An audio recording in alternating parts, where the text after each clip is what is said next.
ಎಲ್ಲರಿಗೂ ನಮಸ್ಕಾರ. ಈಗಾಗಲೇ ಮಾನ್ಯ ಡಿ ಸಿ ಅವರು ಈ ಪೆಟ್ರೋಲ್ ಕಂಪನಿದು ಪದಾಧಿಕಾರಿ ನಮಗೆ ಅವರು ನೀಡಿದ ಮಾಹಿತಿ ಪ್ರಕಾರ ಪೆಟ್ರೋಲ್ ಮತ್ತು ಡೀಸೆಲ್ದು ಯಾವುದೇ ಕೊರತೆ ಇಲ್ಲ.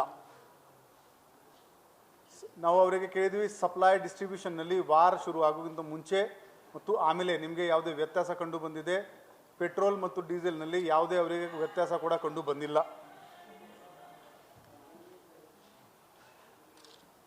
ಈಗ ಕೆಲವು ಕಡೆ ಕ್ಯಾನ್ ಮತ್ತು ಬಾಟಲ್ನಲ್ಲಿ ಪೆಟ್ರೋಲ್ ತಗೋತಾ ಇದ್ದಾರೆ.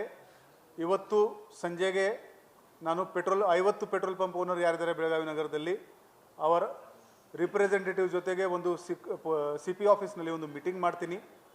ಇದು ಸೇಫ್ ಪ್ರಾಕ್ಟೀಸ್ ಇಲ್ಲ. Petrol is highly inflammable material. ಅದರಿಂದ ಬೆಂಕಿ ಆಯಿತು ಅಂದರೆ ಬಚಾವ್ ಮಾಡೋಕ್ಕೆ ಭಾಳ ಕಷ್ಟ ಇರುತ್ತೆ. ಸೊ ಇದನ್ನು ನಾವು ಒಂದು ಪತ್ರ ಕೂಡ ಆಫೀಷಿಯಲಿ ಅವರಿಗೆ ಬರಿತೀವಿ.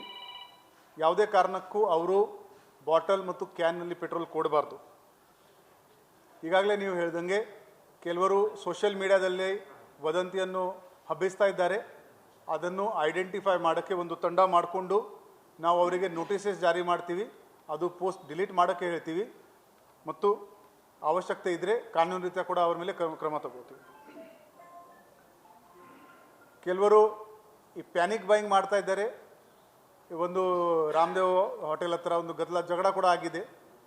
ದಯವಿಟ್ಟು ಪೆಟ್ರೋಲ್ ಪಂಪ್ನಲ್ಲಿ ಹೋಗಿದ್ದರೆ ಲೇನ್ ಡಿಸಿಪ್ಲಿನ್ ಮೇಂಟೈನ್ ಮಾಡಿ ಮತ್ತು ಸಿವಿಕ್ ರೆಸ್ಪಾನ್ಸಿಬಿಲಿಟಿಯಿಂದ ಕೂಡ ಜಗಳ ಮಾಡಬೇಡಿ.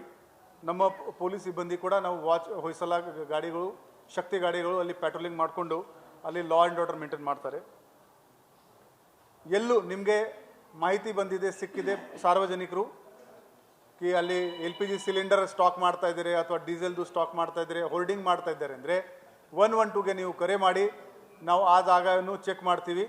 ಅದು ನಿಜವಾಗಿದೆ ಅಂತ ಕಂಡು ಬಂದರೆ ಅವರ ಮೇಲೆ ಕಾನೂನು ರೀತ್ಯ ಕ್ರಮ ತಗೋತೀವಿ.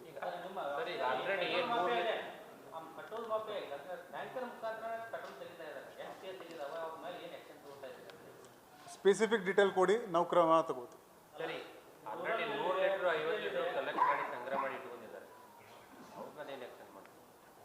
ನಮಗೆ ಸ್ಪೆಸಿಫಿಕ್ ಮಾಹಿತಿ ಕೊಟ್ಟಿದ್ರೆ ನಾವು ಕ್ರಮ ತಗೋತೀವಿ.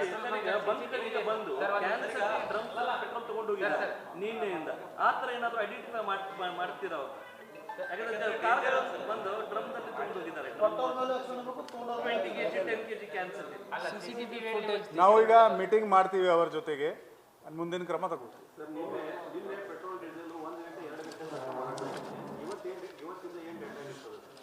ಒಂದು ಹೆಲ್ಪ್ಲೈನ್ ನಂಬರ್ ಹೇಳ, ಒಂದು ಹೆಲ್ಪ್ಲೈನ್ ನಂಬರ್ ಹೇಳ್ತೀನಿ. ಹೆಲ್ಪ್ಲೈನ್ ನಂಬರ್ ಒಂದು ಹೇಳ್ಬಿಡ್ತೀನಿ. ನೋಡಿ, ನಾವು ನಮ್ಮ patrolling round the clock maintain ಮಾಡ್ತೀವಿ. ಬಟ್ ಈ ಥರ ಹೋಲ್ಡಿಂಗ್ ಮಾಡೋಕ್ಕೆ ಯಾರು ಪ್ರಯತ್ನ ಮಾಡಿದರೆ ಅದು ಏನು ತೊಂದರೆ ವ್ಯೂ ಪಾಯಿಂಟ್ ಇದೆ. ಅದು ಕೂಡ ನಾವು ಕನ್ಸಿಡರೇಷನ್ಗೆ ತಗೊಂಡು ಸಾರ್ವಜನಿಕರ ಹಿತದೃಷ್ಟಿನಲ್ಲಿ ಏನೇನು ಕ್ರಮ ತಗೋಬೇಕು ಅದು ಎಲ್ಲ ಕ್ರಮ ನಾವು